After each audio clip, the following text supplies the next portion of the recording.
A free bird leaps on the back of the wind and floats downstream till the current ends, and dips his wings in the orange sun rays and dares to claim the sky.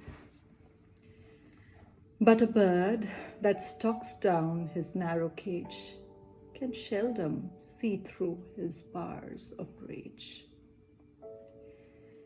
His wings are clipped and his feet are tied, so he opens his throat to sing. The caged bird sings with a fearful trill of things unknown but longed for still. And his tune is heard on a distant hill, for the caged bird sings of freedom.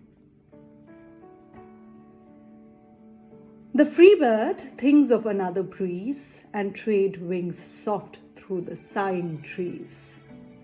The fat worm sitting on a torn bright lawn, and he names the sky his own.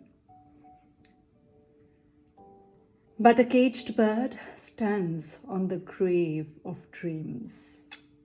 His shadow shouts of a nightmare scream. His wings are clipped and his feet are tied, so he opens his throat to sing. The caged bird sings with a fearful trill of things unknown, but longed for still. And his tune is heard on the distant hill, for the caged bird sings of freedom.